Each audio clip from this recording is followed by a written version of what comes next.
ጽድት ብሎ ሽታ የለ ቆሻሻ የለ የግለሰብ እድገት የማህበረሰብ ልማት መሰረትም ነው።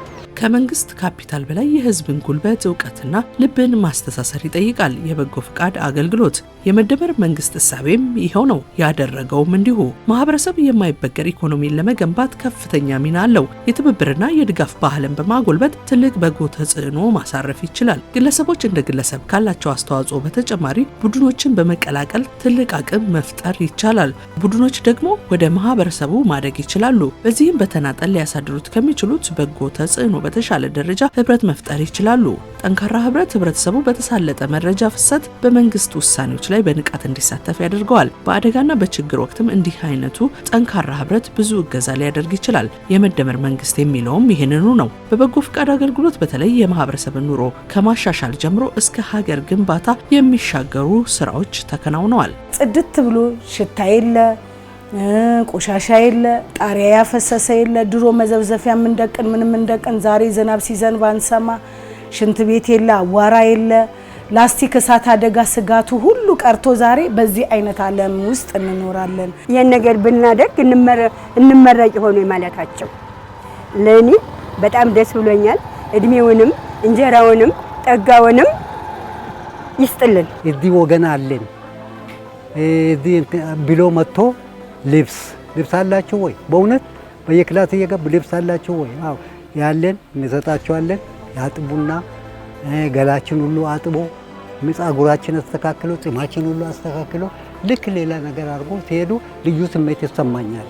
ይህንንም ባህል ማድረግ ላይ የመደመር መንግስት ባለፉት ዓመታት በሀገር አቀፍ ደረጃ ሰፊ ስራ ሰርቷል። በተለይ ወጣቶች በአረንጓዴ አሻራ ነፃ ሕክምና አገልግሎት፣ ደም ልገሳ፣ የትራፊክ አገልግሎት፣ ትምህርት፣ የአረጋውያን አቅመ ደካሞች ቤት እድሳትና በሌሎች በጥቅሉ 14 የስምሪት መስኮች ላይ አገልግሎት እየሰጡ ይገኛሉ።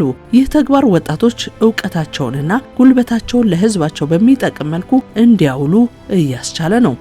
ሰው አይደለም የምታገኘው ከፈጣሪ የምታገኘው ነገሮች ነው። አብዛኛው በጎ ፍቃድ ስራዎች የምንሰራውና ከሰው አገኛሉ ብለን ሳይሆን የልና እርካታን እንዳለ ሆኖ ከፈጣሪ የምታገኘው ነገሮች አሉና ከሱም ዘንድ የምናገኘው ነገሮችን ለማግኘትን ጭምር በጎ ፍቃድ ስራዎች ብዙ እርካታ የሚሰጡ ናቸው። ለበጎነት እኔ ካፒታል በጀት ያስፈልጋል ብዬ አላስብም።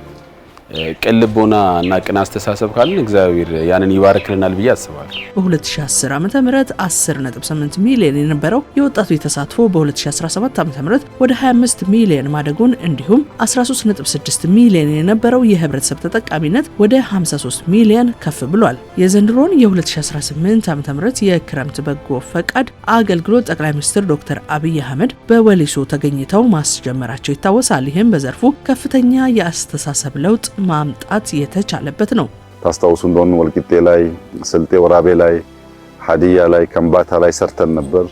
ያ ስራ ደግሞ ዞኑ፣ ክልሉ፣ ወረዳው ህዝቡ እያስፋፋው ቁጥሩ እያደገ የሚጨበጥ ውጤት እያመጣ ነው። ዘንድሮ ደግሞ እዚህ ወሊሶ ላይ አስጀምረናል። ተስፋችን በሁሉም ክልሎች፣ በሁሉም ዞኖች፣ በሁሉም ወረዳዎች እያንዳንዱ ማህበረሰብ ተባብሮ የእጅ አጠር ሰዎችን ቤት ይሰራል፣ ትምህርት ቤቶች ይገነባል፣ መለስተኛ በሎካል አቅም የሚገነቡ መንገዶች ይገነባል፣ ድልድዮች ይገነባል፣ ፋርማሲዎች ይገነባል፣ ጤና ኬላዎች ይገነባል። እነዚህ ስራዎች ተሰናስለው መንግስት በበጀት በእቅድ ከሚሰራቸው ጋር ሲደመሩ ነው የኢትዮጵያን ብልጽግና የሚያረጋግጡት። ሀገር አየር ንብረቷን ለመጠበቅ ለነገው ትውልድ የተሻለ ከባቢን ለማስረከብ አረንጓዴ አሻራ ብላ ስትነሳ በየዓመቱ በቢሊዮን የሚቆጠሩ ችግኞችን መትከልን ግብ አድርጋ ነበር። በመጀመሪያው ዓመት የአረንጓዴ አሻራ የችግኝ ተከላ ፕሮግራም ላይ 4.7 ቢሊዮን ችግኞችን መትከል የተቻለ ሲሆን በ2017 ዓ.ም ቁጥሩን ወደ 7.5 ቢሊዮን ችግኝ አሳድጋለች። ይህ የሆነው በተፈለጉ ጊዜ አለው በሚሏት ዜጎቿ ነው። በጣም እየጨመረ ነው እየመጣ ያለው። እውነት ለመናገር አሁን ዘንድሮና አምና ይለያያል። እኔ እንዳየሁት ከሆነ ማለት ነው። ለአራተኛ ጊዜ ነው እየተከልከዋለሁ። እውነት ለመናገር በዘንድሮ ዓመት በጣም በነቂስ ወጥቶ ነው አሁን ሰው እየተከላለው ደስ በሚል ሁኔታ። ለየት ባለ ደግሞ ዘንድሮ ተከላም አትክልቱም ቡና ተክል ነው ዘንድሮ የተከለው። በጣም ደስ በሚል ሁኔታ ነው የተከላለው ማለት ነው። በቃ ባህል እየሆነ በጣም ደስ ይላል እንጂ በጣም ደስ ይላል። በየንበት ቦታ ሁሉ ይሄ ተከልነው እኛ ነን፣ ይሄ ተከልነው እኛ ነን። አምና የተከልነው እዚህ ነው፣ ዘንድሮ የተከልነው እዚህ ነው እያልን እናወራለን። በ2018 ዓ.ም ችግኞችን ለመትከል ስትነሳ እነዚህኑ ዜጎች በመተማመን ነው። ይህ የተጀመረው የተግባር እንቅስቃሴ የመንግስት ሰራተኞች፣ ወጣቶች፣ ባለሀብቶችና መላው ህብረተሰብ በበጎ ፍቃድ ስራው ላይ በንቃት እንዲሳተፍ አድርጓል። ይህ በጎ እንቅስቃሴ ኢትዮጵያውያን በመተባበርና በመረዳዳት ባህላቸው ላይ ተመስርተው የጋራ ችግሮቻቸውን በጋራ መፍታት እንደሚችሉ በተግባር ያሳየ ነው። ሰው ተኮር የሚባለው ኮንሴፕት በራሱ የግለሰብን ስነልቦና ከመጠበቅ ባለፈ የግለሰብ ስነልቦና ላይ ሊደርሱ የሚችሉ እክሎች አሉ። እንደ ተስፋ መቁረጥ፣ አለመፈለግ፣ መናቅ፣ መገፋት፣ መጎሳቆል፣ የሚያስብልኝ የለም የሚሉ እንድምታ ያላቸው ለስነልቦና ችግር የሚዳርጉ ኬዞች አሉ።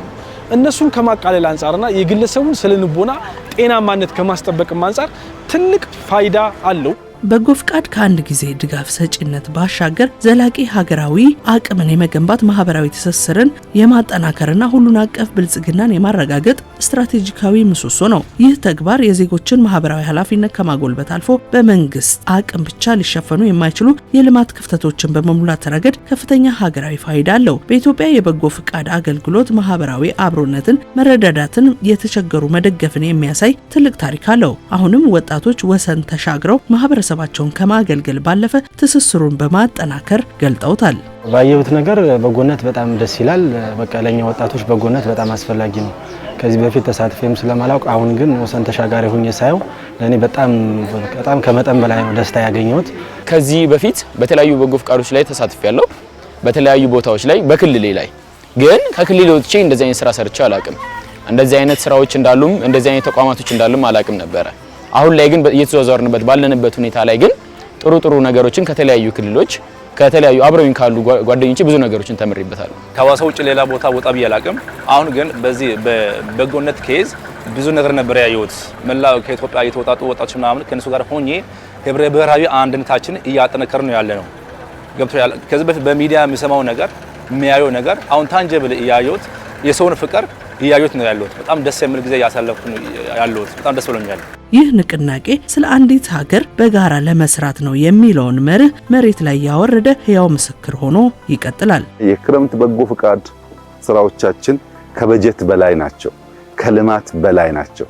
የሚያስተሳስሩ፣ የሚያስተባብሩ፣ የሚያዋህዱ፣ የሚያስተዋውቁ በመልካምነት በሰፈራችን በመንደራችን ቁም ነገር ሰርተን እንድናልፍ የሚያስችሉ ስለሆነ ወጣቶች፣ ጉልበት ያላቸው ልጆች እንደ ታላቅ የክብር ስራ መውሰድ አለባቸው። መትከልንም፣ ቤት መጠገንም፣ አጥር መጠገንም፣ እርሻ ማገዝንም።